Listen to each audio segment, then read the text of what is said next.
Today on Broadscast, she's the wacky wordsmith and side-eye sorceress. Luvvie Ajayi is here. And so she'll be with us in just a little bit. Broad topics, broad minds, broad hosts, but not just for broads.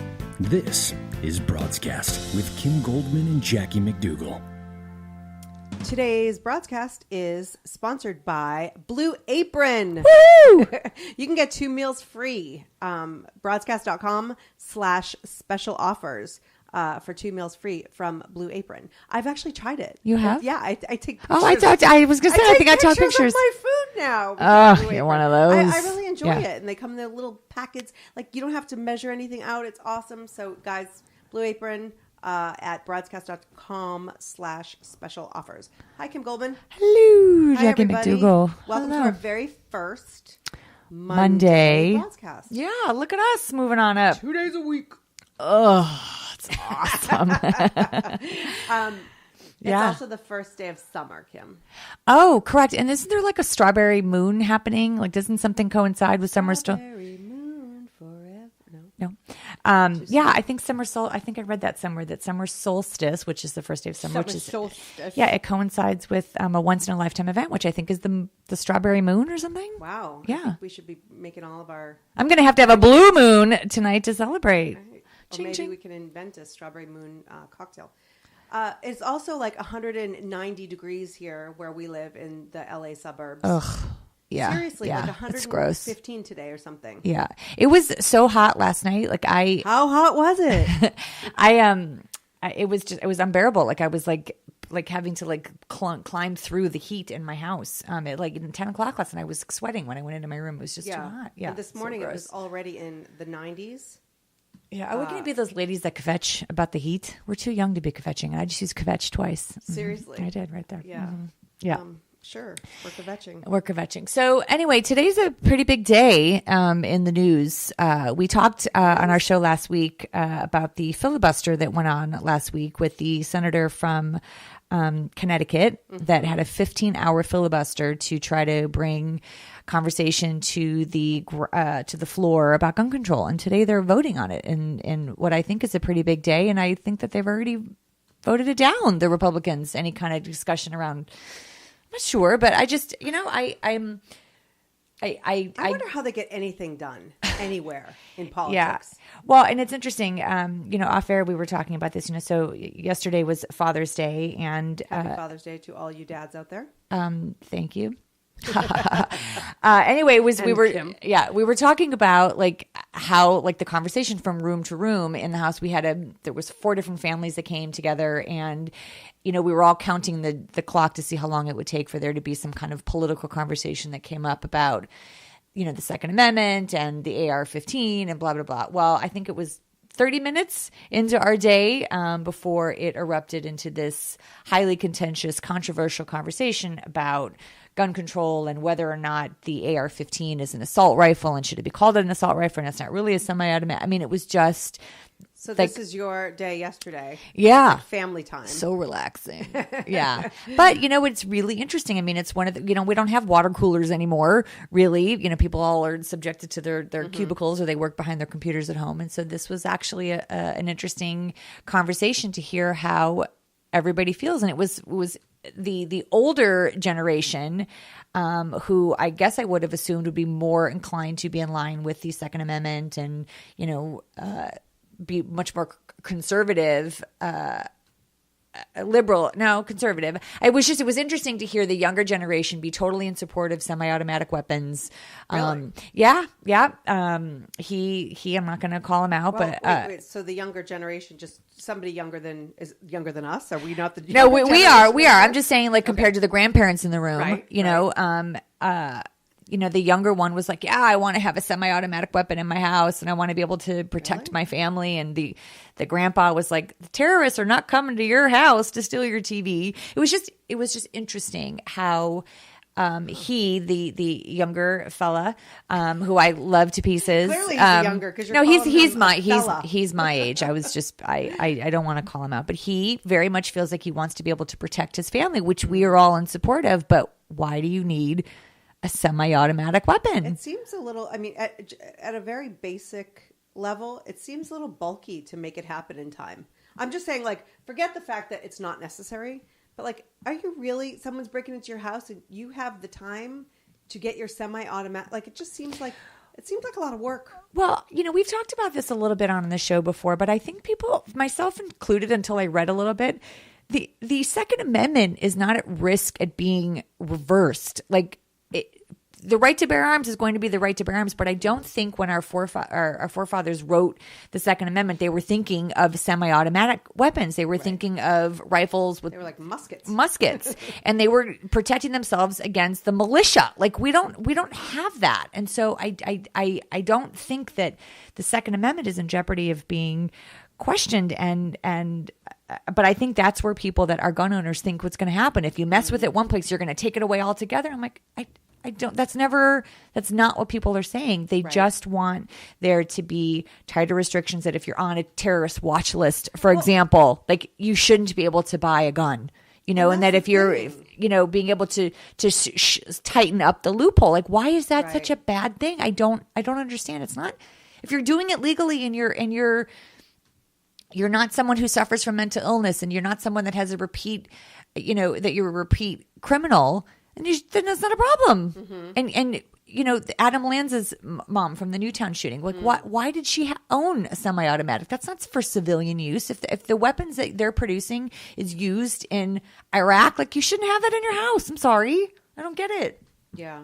And what I don't understand is, I mean, I do understand why people want to have guns. I'm not a gun person, but I respect those who want to have one in their home, for safety or for sport or whatever.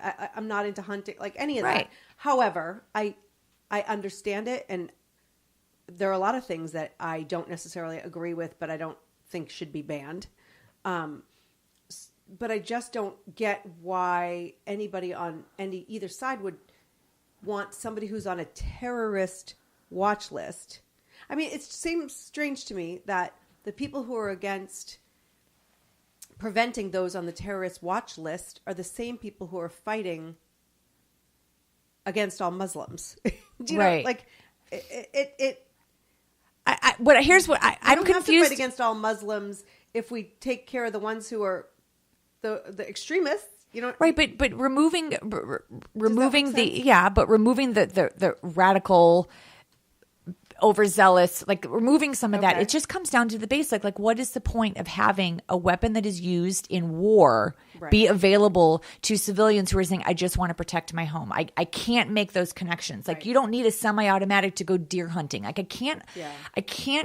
What other countries allow things like semi-automatic? I don't. I mean, I think there was something that said that there's Canada doesn't allow it, and they have like a low. Right. Well, they're so polite up there anyway. But a low murder rate, what I was going to say. I mean, listen, we don't let ourselves on the plane with more than a 4-ounce bottle of shampoo, but we give people semi-automatic weapons. Like, I don't get it. And that's such a good point, because when things happen and people are using like shampoo, I mean, we're talking shampoo, like millions and millions and millions of people use it in a very innocent way, and a few people use it in a terrible way, and so we now do not allow it at all. Right, but semi-automatic weapons that kill mass amounts of people, I don't understand. I'm confused, but I don't think anyone is saying that if you're on a watch list, you should be able to have access to guns. I think people that's one of the things they're supposed to be voting on. Right, that the amendment is that they're trying to close the loophole that requiring every gun purchaser to undergo a background check and to expand the background check database. And that extends into internet sales. Like, you can't go, like, California, you're not allowed to buy certain weapons. You can't. So if you go to Nevada, where it is allowed, and you have to show your driver's license, if that gun store owner sells you whatever the weapon is that we ban here, and you show your driver's license, that's against the law. You can't bring it back into our state. Like, that's, but there's no check and balance. There's no gigantic database that everybody gets to, check into, that I, Jackie McDougal, or I, Kim Goldman, want to buy something, a gun, a semi-automatic in any state. You should be able to, like, go into the system and check something, just check something. Like, there has to be a better way. I mean, we're all digital these days. I don't understand how that doesn't happen. Like, I'm perplexed by it. Why should you be able to go and buy all those clips, day after day after day, clips to replenish your stomach. That doesn't come up as a flag for anybody? If somebody has a reasonable, intelligent answer to this, please reach out to us, because I've never heard one. Right. And that's the thing. Because we tackle these topics in very much layman's terms, because I am no expert whatsoever. But so I truly question why. Because the people that are in defense of the Second Amendment, the only argument that I've ever heard them say is, I just want the right to bear arms, which nobody is taking away. It's just, to what degree do you need to be able to protect your family? Is it fine with just a Glock? Or why do you rationalize in your brain that you need a semi-automatic weapon? That to me, knock yourself out. I don't have a problem with the Second Amendment. I just don't understand why we need to take it to such a drastic measure. And I think the people with that's what they're just afraid that we start down this slippery slope, that they're going to end up taking away my Second Amendment right to bear arms. I'm like, nope, I don't think that's in question. But that's the only argument that I've ever heard. And I'm struggled by it, especially when I listen to my son have panic about how he's afraid. He's afraid, What's he afraid of? Well, that somebody's going. Oh, yeah. Like when we talk about when whenever we go big places, I tell him, you need to know your exits. You need to have an escape plan. I was never brought up with that. I mean, the worst my dad ever talked about was stranger danger. Right. Don't get into a van without any windows. I mean, basically that was pretty much it. Only get into the vans with windows. Right. As long as they're tinted or something. It's such I don't know. It's and the whole, sorry, it just made me remember something when my kid was little, and people used to say well, prepare your child. What if somebody invites you into their car and they have candy, right. and and for a long time. Help me find my puppy. Yeah. Yeah, well, and Brady, my middle one, was like, never, no. And then one day it occurred to me, I was like, what would you do if somebody pulled over and said, would you like to come for pizza? And he's like, yeah. He just didn't like candy. So I had to really tweak the message to something that he would actually. So then we had some work to do. I don't know. I'm just. Yeah. I'm with you. I'm just discouraged. I guess I don't understand why we're working so hard against each other in the same sentence that we're saying we just want all Americans to feel protected, but we're working so hard to not support that mission. And I don't feel very protected. I feel very vulnerable. I don't know what the answers are, but doing nothing isn't an answer. And because we as laymen don't know all the information, and because I don't have the history of politics and who's supporting who and how much money is going to who, which political candidate from the NRA, I don't know all of that, but we've had so many massacres. I mean, even, more than 2 people's a massacre, I mean, I just don't know what it's going to take. Is it going to take someone on the Republic side of the aisle who their family member gets shot by a semi-automatic? That's going to make the difference. I mean, how many more kids and young people and old people are going to have to die for us to do something different? But, speaking of Republicans, Donald Trump apparently canned his head guy. I thought it was a woman. No, the campaign manager. Oh, really? Oh. Yeah. And Cory Booker Lewandowski. Yeah, really. Yeah. So what about Cory? He's the head guy, Lewandowski? He was his campaign guy, okay. And I guess he's just as crazy as Trump. But what, we talk about both sides of the aisle, and I think that either this election is going to push us even further away from each other, or Trump is the right person, hear me out, to bring us all together, because it's like anyone but Trump. Yes, there are supporters, but it seems like the whole Republican Party is putting their head down, trying to hide, he's not with us, So you're thinking that if he gets elected, everybody else will be like, oh my God, we just need to shut that guy up. So we got to come together so he doesn't. I'm thinking now that they're coming over, they're either going to vote for Hillary or can they, I don't even know what the rules are. Can they pull out another candidate out of their pocket, right before the convention? I don't know. But I just think that people hopefully are starting to listen to each other's sides, because he's so far. The funny thing is he hasn't said anything. It's not like he's all that conservative, and he, as far as banning Muslims isn't conservative. Well, I'm talking some of the issues that everybody was talking about, social issues. he hasn't even touched. Well, he does. He says something and then he gets except for slammed for women it and then he should takes be it back. He's like, oh, punished. that's not what I meant. That the media, so I'm just going to ban the media from listening to me because they keep getting it wrong. I'm like, no, they're just reporting on what you're saying. Isn't that He's a crazy? flip-flopper, and I think that's where people are concerned. You know, But can you imagine a president of our United States saying like, yeah, I'm not going to allow the Washington Post to cover like. But that feeds into, And I'm going to call Rosie O'Donnell a pig on Twitter. Like, but that feeds, but the media thing that feeds into liberals, the mentality that the media is incredibly liberal, that they're very one-sided, that they only support one candidate, that you only hear what they want you to hear. There's a whole conspiracy around that. I mean, my sweet friend John Ziegler has that's his whole platform. Nobody has ever referred to him as that. But he's a talk show host. That's his whole platform is that the conservative media versus the liberal media, and that can elevate someone to a different level than they need to be, or shut someone down that needs to be. I mean, that's his whole platform. And there are lots of people that think the same way that Trump does. So he says those things and he's like, yeah, the liberal media, they're trying to shut me up.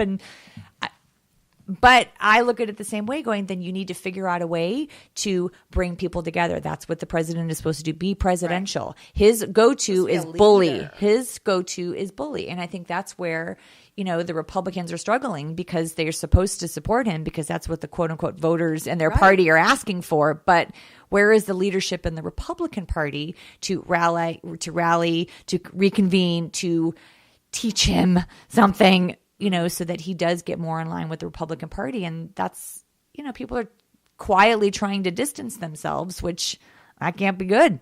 Yeah. I don't know, but it can't be. I mean, I don't know that it's going to, like we've talked about this. I'm in the middle.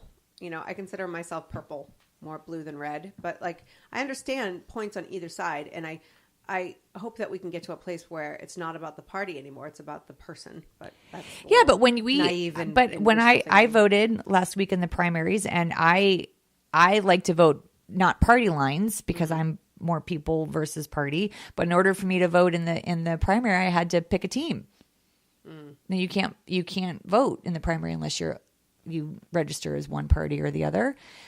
But when you get to the presidential campaign, you can vote for whoever you want, but in the primaries you have to pick a team. You're looking at me like I'm crazy, but that's the rule. Why are you looking at me like I'm crazy? If you, it is. You can't be a libertarian. You can't be a Greenpeace party. You have to. No, but you can be an independent. Not to vote in the primaries. You can't.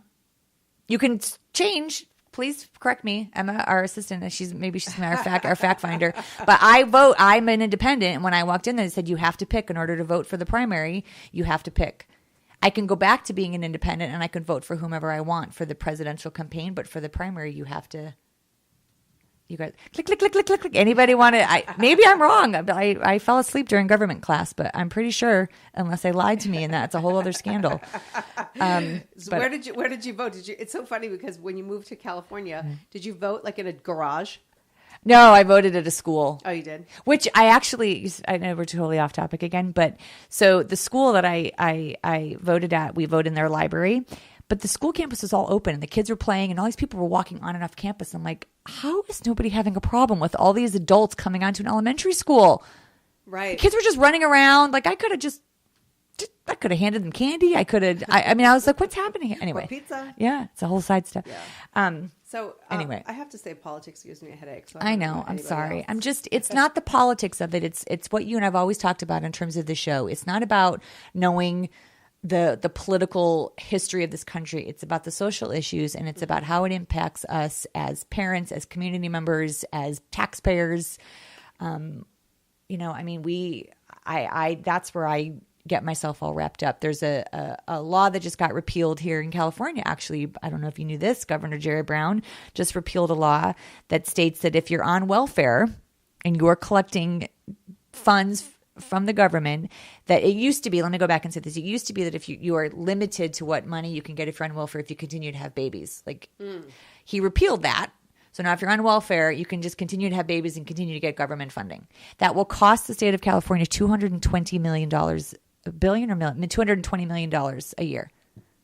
That just you can get, it's unlimited funds for you? One of it's unlimited, but there's no restrictions. I don't know I don't know the specifics of it, but this is the thing and I'm like, I See, this is exactly what, like, because if we were true Democrat, you know, that would be like, okay, well, we should take care of people. But the Republican side, so that's what I'm saying. Like yeah, look at us, we're like agreeing today. But I look at that and I'm like, I do believe in supporting, but I do believe that there should be a system in place that educates and empowers those people that are on and having to use government funds, that there should be an end date, that there should be a graduation process, that there should be job training, that there should be some other kind of assistance. Absolutely. Training, education, all that stuff. And so that you get yourself off of welfare. We're spending the money in the wrong way. Yes, because now we're releasing criminals from prisons because we don't have enough money to support the prison system. So now we're releasing violent offenders into the street, but we're giving continuous money to families that are just having babies on welfare with no expectation that they will be employed. Like, that doesn't make any sense to me. Yeah. Right?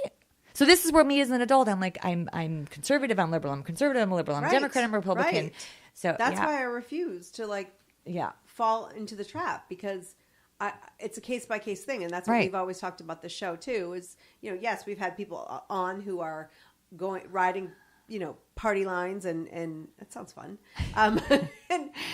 And always going, right? I use the thumb. I always said I the party that has the better dirty. Appetizers. I want to ride the party line. Yeah. Remember those party lines? I know, that's what I'm saying. When we were growing up, party line, you'd call in. Yeah, I know someone that met somebody on that. We had someone. Oh no, I knew someone that. Yeah, We're sorry, all over the place. I did. Well, I just was having a whole other conversation in my head. Now let me stay focused. Something shiny. See, right? Yeah. So I was having. I was looking at the internet while we were talking as well to see what else was trending, and I noticed in New Mexico there was a woman running the marathon. Yay! And at mile 23.5 out of 26, she was attacked by a bear. That's a bad day. I'm a jerk for laughing, but really? She's alive. She's okay. She was the bear. She had to finally pretend she was dead, and the bears left her alone. She thinks the mother was trying to protect the baby bear, who was also on the run out there. But can you imagine? I mean, if I'm so first of all, that's why I don't run marathons. It's really the reason. Oh, because of the bears. Because of the bear situation. But if you were to run a marathon, wouldn't you rather have the bear do its thing at like mile 2? Right, but was she pooped and she couldn't run away from the bear? She was already running. She kind of started running up a hill, and then the bear was up there, like started charging her. From the side or like behind her? Like you look behind you, there's like a bear behind you. Like I think like in front of her, like as you start to come up the hill. Oh, so he was coming from the front. So I don't know. I don't mean to laugh. Like I'm having this vision in my head of like Yogi Bear coming out from behind a rock.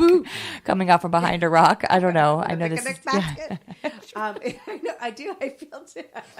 I feel terrible for this woman though. I know. I'm moving away from my compassion for a second because I find it funny. But thank goodness she's alive and she survived. Okay, so that's always good. She didn't get to finish the race, which sucks. Well, yeah. I mean, to be that close. Yeah. It's just yeah. I mean, oh man. Yeah, I know. I'm weird. But we should probably go to a break because we're going to come back with Ms. Luvvie Ajayi. I'm excited about that. Are you excited about that? Yeah, let's do it. Let's go to break. We will be right back. You're listening to Broadscast. You're listening to Broadscast with Kim Goldman and Jackie McDougall. They're huge in anywhere other than somewhere that you've been before. What does being a broad mean to you? A broad tells it like it is. Doesn't take no for an answer. She exudes confidence. A warrior princess of the urban jungle. Being a broad is being diverse. Strong enough to do things on your own, but smart enough to know when to ask for help. We succeed. We get right to the top. Being a broad is 10% of what happens to you and 90% how you deal with it. Broadscast, where every broad's voice matters. Welcome back to Broadscast. I love that. You do? I do. What being abroad means to you? I love that. Yes, I love it too. Yeah. I want to know what being abroad means to everybody, though. We got to put that out there. We got to get it. We'll have to do a video or something. I know. I was like, what? Like, wait, we just did that. No. Yeah, but I want people to tell us. Come to our Facebook page and tell us what being abroad means to you. Well, and we want them to call in. Don't we have a hotline? Don't we have a number? We do have a number. Really? Yeah. You're just gonna, like, well, you pull just threw out? that right out, so I needed to have. We do. Okay. So here's the thing: we want to hear your voice. We don't want to just have your voice on written. So we want to know what you feel, what you say. We want to hear it because we want to be able to add you into future commercials. Awesome. So our listeners can call and leave a message. See how I'm stalling. I'm stalling to see if you have the phone number on our party line. Yeah. Although you have to call and by yourself, sadly. It is 310-570-2922. Repeat it. 310-570-2922. All right, so call us, leave us a message, and give us permission to play your voice on the air like we just did in our little promo, and let us know what abroad means to you. Yes. Hey, also, before we get to our interview and the fabulous Luvvie, you can subscribe to us on iTunes. Did you know? I think I did. So not only can you listen live across the country, which you can find a station in your area on our website, broadscast.com, you can also subscribe on iTunes or listen to us live streaming on our website, broadscast.com, which you may be doing right now. So send us a hello. So thank you. Yes, thank you. Because seriously, this show is not about us. It's about you. And so we want to hear from you, and we want to talk about all the lovely, awesome things that you want to talk about. Speaking of lovely. Oh! Do you like what I did there? Seriously, this woman is the answer to the internet's prayers. Have you ever seen her scandal recaps? I did after you told me that I should look them up, and I found myself. Because I love Scandal, and she, I have to say, is almost as entertaining as the show itself. It's the recaps. She also has Awesomely Luvvie, Awesomely Techie. She speaks at the White House. She's just everything. She's everything. Welcome to the show, Luvvie. Thank you for having me. We're really good for people's egos on our show. Yes, you are. Well, Kim was talking on another episode before about how feeling inspired and yet inadequate at the same time, and you're one of those people who does that for me. You're everywhere. Like, your life is blowing up. Does it feel that way for you? Sometimes it does. I feel like Forrest Gump. And how Forrest Gump is like in random rooms and he doesn't even know how he got there. That's how I feel half the time. Because and you write about it too. Like, you find yourself around Oprah and, in the White House and doing all this stuff. And I love that you even recently wrote about like imposter syndrome, and it was very relatable for me anyway. Absolutely. So go ahead, Kim. So how did you become you? How did you become Awesomely Luvvie? Oh man, becoming Awesomely Luvvie. That sounds like a biopic.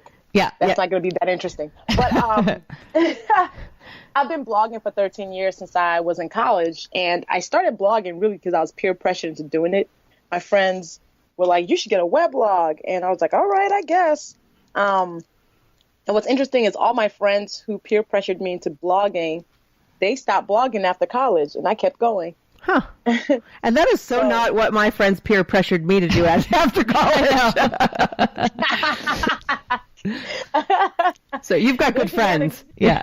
Shenanigans of college. I mean, what's funny is that peer pressure and changed my life in an amazing way that I never even imagined it would. So.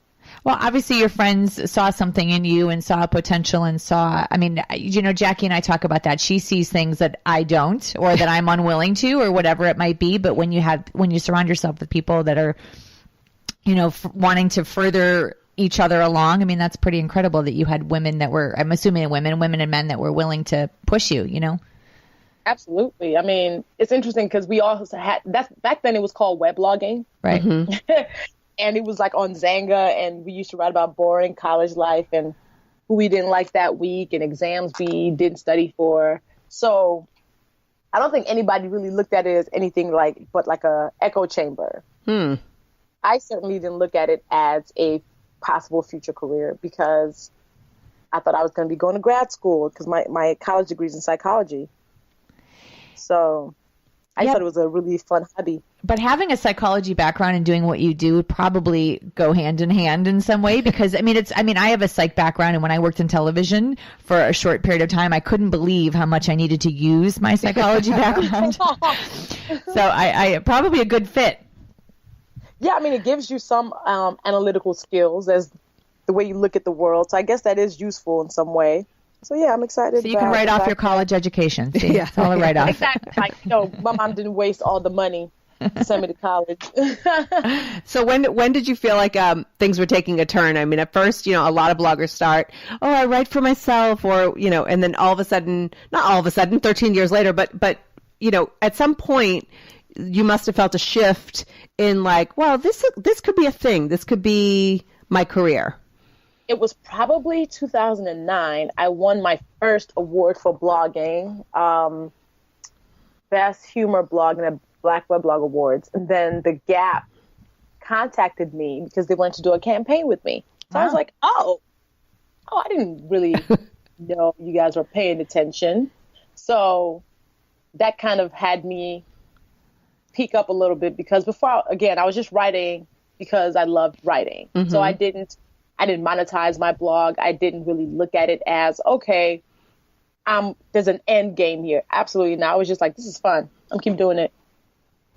That's probably why it caught on, because I think, being in the blogging, I haven't blogged for many years now, but starting way back in 2007, I think it was, those who were looking for money weren't necessarily successful because they weren't writing for the right reason, Right. And right. so, and I've talked about that now in terms of bloggers who start now. They come out the gate with expectations and like strategy and like pieces that they've seen other people do. Part of the reason why a lot of us who started this whole writing thing way back was that we came in with zero expectations. So really, anything that happened was a win. Because if you have no expectations, then you don't expect any return. So you're not disappointed if nothing happens. Now, people are like, I had all this strategy and I'm not getting a brand to like bite yet. I didn't have a media kit until like 3 years ago. Right. So why did you decide 3 years ago that you needed to do that? I mean, how did you make that shift between wanting to stay focused on what was important to you and what made you laugh, and then realizing that you had a brand and that you had something you could market? Well, in 2010, I got laid off my full-time job because, again, as I was blogging even after college, I still had other jobs. Like I was still working full-time, and so it was what I would do when I would come home by like 7 to 9. I'd be blogging. But in 2010, I got laid off my marketing job for this nonprofit in Chicago. And it was kind of like the universe pushing me to take the leap of faith I wasn't going to take myself. Because I was still doubting the idea that I could be a full-time writer or a digital strategist. I wasn't bought in yet. When I got laid off, I started doing digital strategy, which was my professional background, for individual clients. And I would still be on LinkedIn looking for jobs. Like, you know what? Let me find a full-time job. This whole writing thing is still not it. But every time I would go to look for a job, something else would drop in my lap. So it was kind of like something grabbed my face, like, pay attention. You're not paying attention. And finally, I was like, okay, I should make this writing thing work.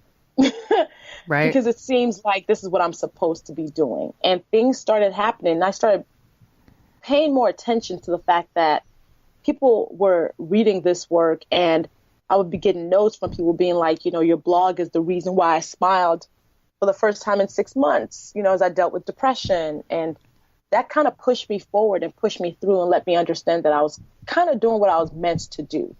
Right. And that's an amazing, it's got to be an amazing feeling, and if you're going to work 60 hours a week for somebody else, marketing somebody else's projects or doing strategy, why not do it for you? I mean, it may not pay off as quickly, but ultimately, if you can put that same efforts in, and now you've got this book coming out, I'm Judging You, this year. So tell us a little bit about that. So I'm known for being the person who says what other people are thinking, but dared not to say. So I'm the person in the conference room during a meeting who's like, okay, that plan sounds great, but how are we going to pull it off? And everybody breathes a sigh of relief, like, whew, just wait for that one person to say it. Right. I'm typically that person. That's awesome. I like that you call yourself the side-eye sorceress. Yes, I'm the person that's like, okay, come on, do better. So my book is called I'm Judging You, the Do Better Manual. And it's like, my blog on steroids, in that if you love my blog already, this book stays true to my voice, but it's all new content. So I'm talking about life, culture, social media, and fame, and why we are all ridiculous. Yeah. So it's a series of essays that's basically being like, okay, let me tell you why we are the worst. But it has humor, because everything I do always has humor embedded in it. Right. So it's fun. It's fun. I actually had fun writing it. And this last week, I had to go to New York to record the audiobook. And my audiobook director was actually cracking up as I was reading some passages. That's awesome. That happened to Kim too, but her book wasn't a comedy. No, I have to, as a sidebar, I recorded an audiobook. That is the hardest thing I've ever done, to be honest with you. Like, I wrote my book, not hard. I mean, it was hard, but then reading my own words and then going, wait, is that what I wrote? Oh my God. And then like criticizing myself and having them going back and going, you need to have a little bit more inflection in your voice. I'm like, oh my God. Like, oh, that was the hardest thing. Yeah, really honestly, hard. I learned a lot about myself as a writer in that whole audiobook process, because sometimes in writing, we try to take certain liberties. We try to use bigger words because we think it's like cuter. Mm-hmm. I did a couple of sentences where I did alliteration, where like 7 words in a row started with T's. Yeah. Which is cute in print. And then when you get in the studio, totally. Oh man. So maybe, I'm like, okay, I've learned a lesson here. Well, because I wrote my memoir, and I wrote it thinking that it was how I speak. And I tried to really stay true to that. And my publisher kept yelling at me, it was like a battle of wills between my publisher and I. But when I read it, I'm like, no, this is actually how I talk. I sound like an idiot. Like, I mean, I misspeak. I mean, I really wanted to leave that in there. But the guy in my ear kept going, you missed the word it, or that's not what it says. Or, he was so careful to correct me as I was going along. I'm like, yeah, but that's not how I talk. Like, Leave the maybe you guys problems in there. Maybe you both should do the audiobook before you write before the book's printed, and then you could change the book based on the audio. Yeah. You know what? It's funny because I don't use a lot of M dashes in my writing. Mm-hmm. I usually use periods because sometimes I like shorter phrases for emphasis. Yeah. Like, you are the worst, period. Yes. And something else. Right. So my copy editor, not even my editor, my copy editor added a bunch of M dashes into my text. So when it was time to read, I'll see an M dash and my brain would just scramble and be like, wait, what am I supposed to do with this? What am I supposed to do? So I would have to stop and be like, okay, let me do that again. Because M dash means like hard stop. Exactly. So what I'm doing is I'm actually going back to because I have one more round of edits that I can make. I'm removing most M dashes in my text. Okay, now. so Luvvie, you have to know this, that when I've written 2 books in the last year and a half, the M dash and period were the biggest arguments between me and my copy editor, because I'm like you, I like my periods, and they kept saying, Kim, you are the period queen. I'm like, but M dash is like, no one knows what to do with an M dash. Everyone knows what to do with a period. And you so finally, you guys need to start a support group. No, but finally, my publisher acquiesced and just let me have my periods. I had to give them 1 M dash for every 6 periods they'd let me keep. It was hilarious. We totally negotiated.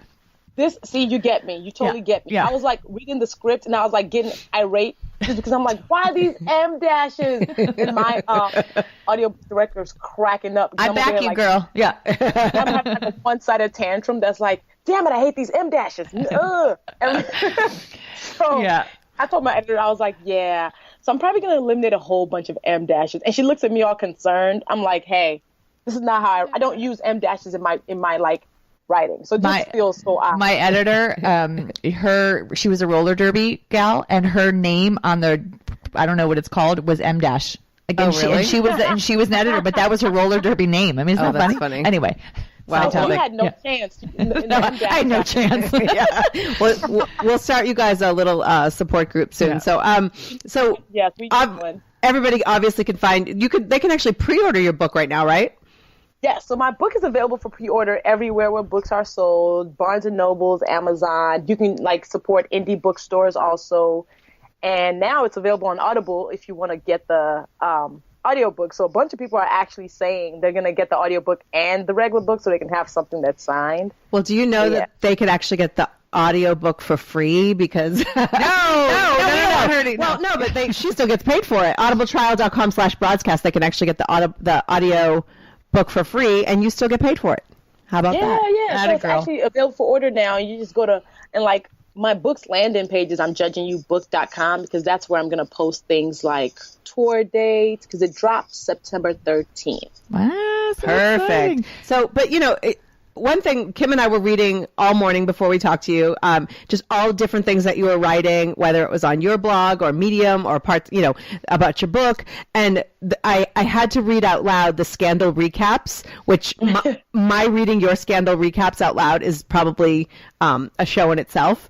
But but in addition to all this funny stuff and all that, I love that you're using your voice for positive change as well. So we're leading you down the path to tell us about the Red Pump Project. So tell us about that. So I am a box of randomness, but I am basically in 3 different spaces. I'm known for pop culture stuff. I'm known for my techie stuff because I'm a geek, and I'm also known for the activism stuff because I just really care about making sure when we all leave this world, it is better than we found it. And one issue that I'm really passionate about is HIV and AIDS. And that's because while I was in college, I actually met somebody who has 20 cousins who've been orphaned by it. And all those 20 cousins live with her grandmother in Malawi. Oh, wow. And for me, I was like, oh, wow, I didn't know that this issue was still this bad because I hadn't heard about it in a long time. Right. And so in 2009, a friend and I, Karen Watkins, now she's Lee, we're talking, and I was like, I really want to do something around HIV and AIDS and red shoes.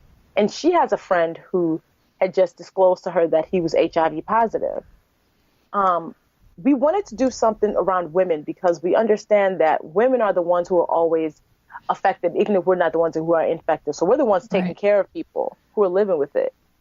And we wanted to really kind of make the conversation more public because part of the issue is a lot of people don't realize it's still a thing. It's still an epidemic. Yeah. So we just wanted to start by generating conversation around it. So we asked our blogger friends to dedicate their blog posts to talking about HIV and AIDS on March 10th. And that's National Women and Girls HIV and AIDS Awareness Day every year. Right. March 10th. In 2009, we asked we asked our blogger friends to do this, and 135 bloggers end up doing it. We only asked 30 people. So, and we called it the Red Pump Project. We wanted to use red shoes to kind of be the conversation starter because red is a power color. It's an amazing color. And 2, it's the color of HIV and AIDS. Right. So we called this the Rock the Red Pump campaign. And we said, hey, put on a pair of red shoes on March 10th, and here's some AIDS stats. Blog about it so people can at least know this is still happening. And yeah, afterwards people were like, what's next? And since then we're a national nonprofit organization. We're in 5 different cities and states. And we do workshops and events and just like really cool things to talk to women about it, to empower women and say, hey, if you're living with it, you're not alone. We are standing with you. And if you're not living with it, don't get it. And here's how. So Right. And do you feel like your voice, the fact that you've gotten so much attention in so many different areas, writing and speaking and, being at the White House and being around other very influential people, do you feel like you have a pull or a responsibility to do things like this and lead campaigns or bring awareness to issues like this? Absolutely. I think I really do take on that whole to whom much is given, much is required. Because if we have these platforms and we don't really do anything of substance with them, why do we have them? Is it just to throw out randomness into the ether? I really do find that it's important. It's also how I've been raised, is to serve and to know that life is bigger than you. So you have to do something of note that's going to move a needle. So even if it comes down to talking about an issue I care about, even if it's just volunteering, but what I have is a big platform. So I figure I have this huge privilege that I can do something with. So yeah, I have to do it. Well, I'm super impressed and proud of that. I mean, I think that, it takes a certain type of person. I mean, I think we all probably have it within us to want to do something, but we don't always know how. And so I love that you collaborated. I mean, I remember seeing hashtags in March around the Red Pump project. I don't remember at the time knowing it was connected to you, but I definitely remember seeing it on social media. So kudos for the movement. I mean, it's incredible. Thank you. Thanks so much. And just before we go, I want to hear a little bit more about this techie thing, because that is not us at all. How is it, like, what, you have Awesomely Techie, and it's a resource for writers, business owners. What kind of things do you teach that we can learn? So, since my background is in marketing and digital communications, that's actually what my expertise is in. And I've done these things for myself. And I also, part of the thing is I really am committed to helping people kind of do life and business better. So if I could pass on any lessons, I love doing that. So that's why I started Awesomely Techie 2 years ago, because I wanted to teach people like very specific things. So branding, I do a lot of talks and keynotes around branding in a way that's not in the keyword buzzy word way that everyone's been doing it in. It's very simple. Branding is what people are saying about you when you're not in the room. That's your brand. If you can really understand that, you can then understand that it's all about authenticity. There are things I'll teach on Awesomely Techie, like how to activate Twitter cards for your website. And I give step-by-step directions to where if you are not a techie, you will still understand and be able to execute it. You're basically saying for the dumb people, right? You give instructions. It's layman's term. As in, if my mom, I want it to be, if my mom reads Awesomely Techie, she can be like, okay, I understand that article. I can do exactly that because she has laid it out simply. Right. And then you can put her to work for you. Exactly. Because I feel like sometimes people who are insiders use insider lingo all the time and talk at each other and to each other as opposed to other people. You don't need one more thing that's talking to, like, preaching to the choir. Totally. But you know what? It's funny that you say that, because that happens not only in the tech business, but with the bloggers. I do TV marketing, and I've seen people, produce trailers and promos that you are clearly trying to impress other trailer and promo producers. You know what I mean? You just nailed it, because all these different areas, like I've seen TED Talks that I feel like I'm sure I don't really know what you're saying. Like, I was reading yesterday, I had to launch like the little reader card where you can take credit card things and you can get an app and whatever. Okay. So I'm reading on their website, and it's the self-help section that frequently asked questions. I must have sat there for about 45 minutes reading the same thing over and over again, because I could not understand what they were trying to tell me to do. And I'm like, this isn't hard. It's just swiping a credit card, but I can't figure out. And so I had to call and email, and I'm like, this can't be good. I think I'm a smart lady. Couldn't figure it out. So I love the layman's terms, like dumbing it down. Sometimes we're asleep at the wheel, and so the step by step. I don't even think it's dumbing it down. It's just that simple. We need to keep things simple or better. Like, I'm so sick of reading stuff where I'm just like, I have to read this 4 times to understand what they're saying to me across the board. It doesn't even matter what industry you're in. Yeah, totally. Like, that Dr. Seuss can get confusing. Yeah, Dr. Seuss. I'm just like, if I have to read it more than 8 times to get it, and I'm like, oh my gosh, this is terrible. It's wasting my time. So, like things like, I wrote a piece that was pretty complicated. Well, not complicated, but long.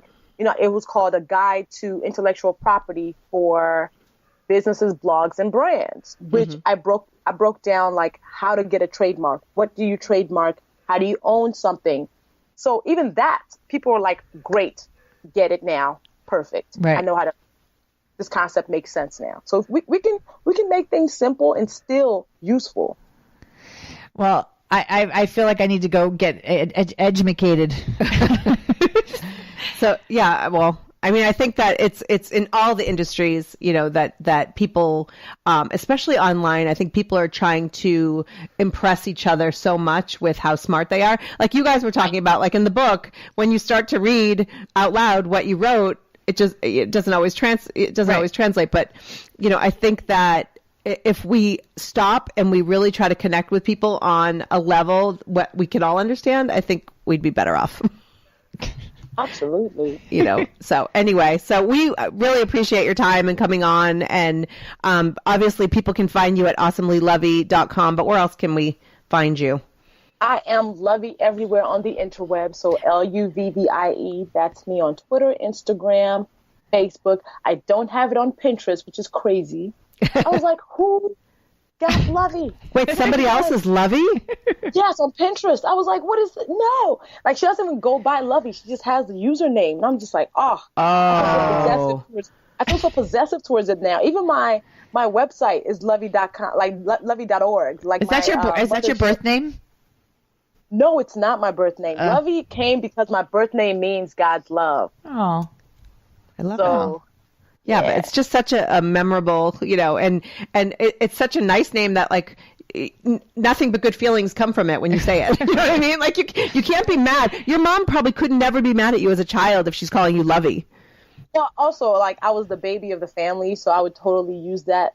And I was little, like, I looked very small too, so I was just cute and little. Well, I certainly used it for my own bad behavior. I can't wait to read your book. I love that you were brave enough to write a book. I've been telling Jackie for a long time. I'm like, I totally judge people all the time because it helps me maintain my own level of standards and know who I want to be around and who I want my kid to be around. So I love the fact that you were brave enough to put pen to paper and now publish how to do better and how to challenge each other to do better. And petty enough, because I really do enjoy being shady. And giving people side eye in like 256 pages. Oh, like my whole book is basically one giant side eye. It's awesome. And I love your branding because the lollipop on the book giving side eye, like and I know that that's your plan because I did a little digging, but like that thing's going to be everywhere. Oh, absolutely. Like I want anybody who gets the lollipop to take a picture of that lollipop giving something or someone side eye. So and then like post it on the internet because it cracks me up every time. People already started doing it, which is great. Well, I want one of the first T-shirts with the side eye. Yes. Oh, that's coming too for sure. Absolutely. Oh yeah, I'm judging you T-shirts. I come in and you can wear it in the airport and judge people. Yeah, that's your free pass. You'll be judged by the when they check you. TSA. Thank you. I'm welcome. Like FAA. What? Well, congrats to you on all your success and good luck with your book. We can't wait to read it. Yeah. And thank you for having me. I need to send you both lollipops, actually. Woo-hoo! Yeah. We'll definitely exchange information off the air. Awesome. Thanks, Luvvie. Have a great day. Thanks, Luvvie. You too. Okay. Bye-bye. She's awesome. She just, I have a lot of admiration for people who are positive and funny. Yeah. But also do good things. Well, it sounds like, what she said in the beginning. She stuck to her purpose. I mean, she didn't have expectations. She does what she loves, and look what it manifested. I mean, there's authenticity within her, and you can feel that, and so, you don't feel like dirty after. Right. And I love having people on who make me want to be better. Yeah.